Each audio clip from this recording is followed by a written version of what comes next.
Nasa bowl ngayon si Hannah Jane Sancho at alamin natin ang live mula sa kanya kung bakit magvo-vote straight ang PDP laban ang mga kababayan natin doon. Sa katunayan, #1 niya raw sa kanilang listahan ay si Pastor Polo C. Kibuloy. Nandyan ngayon si Hannah Jane Sancho para sa report. Magandang gabi, Hannah.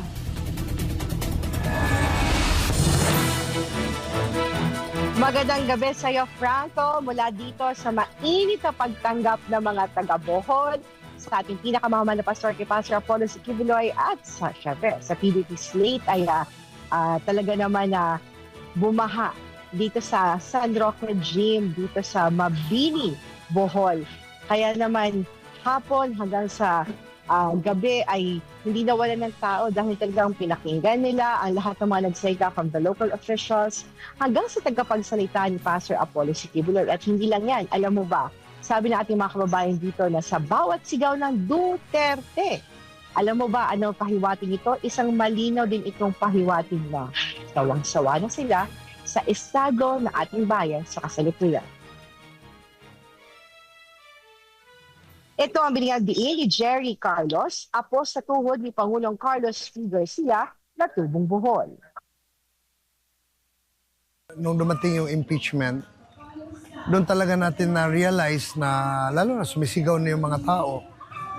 Well, na-realize natin yung mga problema like bumalik na yung drugs, yung criminality, tapos yung, of course, pansin din natin yung corruption, no? Yung malaking percentage na kukunin doon sa project. So, I thought na tahimik lang tayo. Pero nung dumating yung impeachment, pangalawa yung dinala si President Duterte sa Netherlands. So, that was a turning point na sabay-sabay yung mga tao, pati ako, na na-realize na hindi ito maganda. Kaya sumisigaw yung mga tao na Duterte, but actually, does not necessarily mean na yung sigaw nila para kay Duterte. Ang siguro yun lang, ginamit lang nila yon as an instrument to express their disappointment na gusto nilang baguhin or ayusin nila yung bansa natin. Kaya naman hindi mapigilan na mga residente ng Bohol ay kumpara ang kasalukuyang administrasyon sa naging pamamalakad noon ni dating Pangulong Rodrigo Duterte. Ang masasabi ko lang po sa ngayon, parang medyo mahirap para sa akin sa edad kong ito na ganito na ako, 71. Ano natin, nung panahon ni President Duterte, medyo may kalayaan ng bawat tao. Pero ngayon takot ka na pumunta mag-isa kung saan ka pumunta dahil mayroong nabalitaan na mayroong mag-kidnap at saka marami na talagang mga gumagamit ng mga illegal na droga. Yun ang opinion ko sa aking sarili sa naobserbahan ko din. Pero nakakatakot na ngayon. Ikumpara natin ang noon sa panahon ni Duterte at saka ngayon, parang safety ang bawat tao sa panahon ni President Rodrigo Roa Duterte. Ikumpara sa ngayon. Dahil sa ngayon, marami na ang naghihirap dahil sa yung mga bilihin tumataas. Lalo na yung bigas na kailangan talaga sa bawat tao araw-araw. Tulad namin, senior citizen na kami mag-asawa, napakahirap sa amin kahit na lang pambigas. Oh, yan ang ano ko talaga, na-feel ko talaga. Oh, ikumpara noon at saka ngayon. Kung i-compare natin sa panahon ni Pangulo Tatay Digong, actually, ano na yung karamihan ng barangay, drug-free na. Pero ngayon, unti-unti nang dumadami uli yung mga drug user. Malinaw ang panawagan ng mga taga-Bohol at mga tumatakbong kandidato sa local elections. Buo ang suporta nila kay Pastor Apollo C. Kibuloy at PDP laban upang wakasan ang mga problema na matagal nang nagpapahirap sa mga Pilipino. Number 1, sa probinsya ako, I'm a Protestant. So I'm a big believer of a good Christian. Secondly,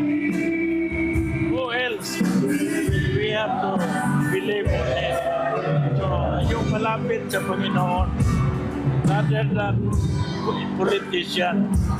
So, at least it's a blessing for me na kasali na siya sa democratic process. Malaking bagay ang pagtakbo niya kasi alam namin na makakatulong siya sa pagsulba, tulong sa mga tao, lalo na yung mga tao naniniwala na marami ngayon na nagdudusa sa kahirapan.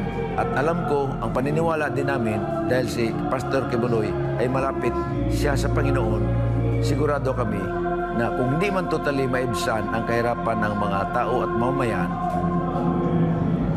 makikita namin na talagang may malaking itutulong niya. Lalo na sa pagsugpo sa droga, yan ang talagang numero 1. Bakit kami sumusuporta ngayon sa Team Duterte? Sa pagkakilala ko kay Kibuloy sa YouTube at sa Facebook lang ako nag-follow.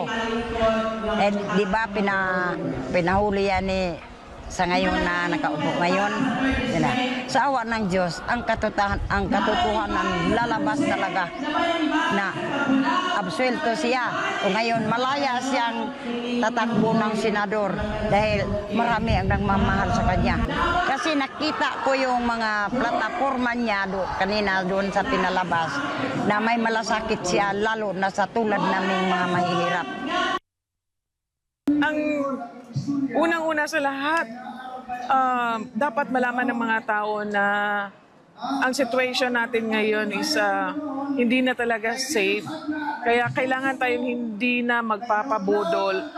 Kailangan we have to open our minds na our situation right now, even in our economic status is really alarming. So kailangan natin na we need righteous leaders. We need the leaders who can protect the Filipino people.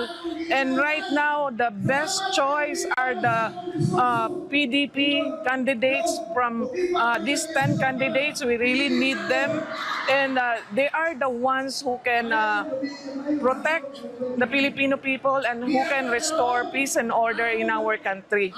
So I hope sa lahat ng mga Pilipino, we really have to open our minds and vote the righteous leader, both the right people who can defend and who can protect all of us. Kaya hindi rin pinalampas si Pastor Apollo si Kibuloy ang buhol. Dito ipinabatid niyang seryoso siya sa laban kontra kriminalidad, iligal na droga at korupsyon. Ayon kay Executive Secretary ng Kingdom of Jesus Christ at tagapagsalita ni Pastor Apollo si Kibuloy na si Sister Nori Cardona na ito na ang panahon upang tumindig ang bawat Pilipino para wakasan ang mga krisis ng bayan. Sa mga nangyayari ngayon sa ating bansa, kaguluhan, lalo na ngayon, recent lang, no? Nag-hug ng headlines yung kidnapping at murder ng Chinese businessman. Actually, nasisira yung imahe ng ating bansa sa buong sanlibutan. Kung alam natin na talagang sira na, nalulugmok yung bansa, nakakaawa. Sa parte naman ni Pastor, ang alam ko talagang kaya nga tinataguyod talaga niya na ayusin natin ang Pilipinas dahil sa kalagayan ngayon ng ating bansa na nakakalunos, nakakaawa. At sabi nga dun sa kasabihan, no, na it is enough for evil to triumph, for good men to do nothing pag walang ginagawang yung mga mabubuti. Kaya si Pastor pumasok sa larangan ng politika upang talagang yung batas na maibalik talaga natin, no? Tapos yung, kasi ang law enforcement nawawala na sa mga nangyari, unang-una sa OJC at kay PRRD. Yung mga law enforcers, sila mismo yung nanggipit. Kaya pag si Pastor ang nabigyan natin ng pagkakataon na mailuklok kung ano yung paraan noon ni Tatay Digong na talagang ang mga kriminal ang takot at hindi ang mabubuting tao. Kaya nga kung paano ba kasi yung ating bansa, kung yung mga anak mo ay nakakalakad na walang pag-aalala sa gabi, safe yung ating syudad, safe yung ating bansa.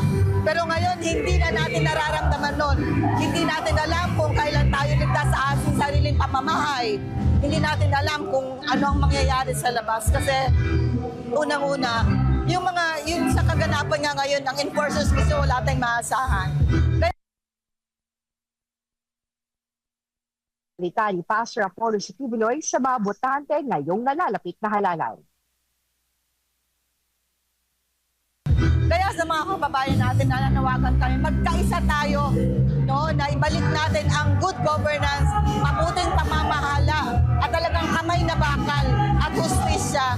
Dahil sinabi naman ng Diyos na kung sino nagkakasala, talagang may paratang, may talagang darating din na hukom o judgment. Ibabalik natin yun para sa mga masasama, matakot na talaga sila sa mga kriminal, sa mga gumagawa ng kalokohan sa bansa. No? So salamat dahil talagang si Pastor hindi na nanatiling tahimik. Gaano man ang gusto ng gobyerno ito na patahimikin si Pastor, hindi siya nanatiling tahimik. Ngayon, kung bigyan natin siya ng pagkakataon, magkakaroon ng boses sa Senado, magkakaroon ng pagkakataon may pagbuyon, at talagang ipapatupad ang bansa na meron talagang kamay na bakal katulad ni Tatay Digong kung ano yung pamamahala. Ganun din, kambal kasi sila sa katarungan at pamamahalaan at good governance. So, papasalamat tayo na may pagkakataon pa, may pag-asa pa ang Pilipinas kung iluluklok natin ay yung mga leader na katulad din ng puso at talagang pag-aalala, ng pagmamahal ni Tatay Digong sa bansang Pilipinas sa mga mamamayang Pilipino. At isa na doon si Pastor Apollo Siquibuloy. Franco, ito daw ang unang pagkakataon at pinapaabot ng ating mga kababayan dito sa Mabini, Bohol. No? Kasi ito yung first time, Brian, na sinabi ko na may isang national candidate na talagang pumunta dito, no?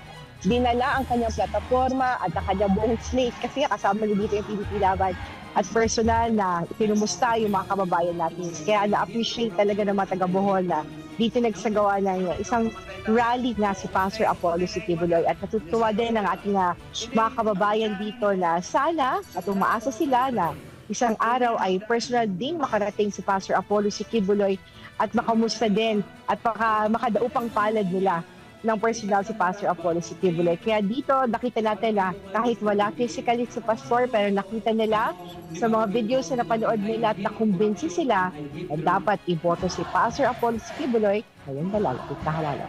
Franco? Maraming salamat Hannah Jane Sancho sa iyong live report mula sa Mabini, Bohol.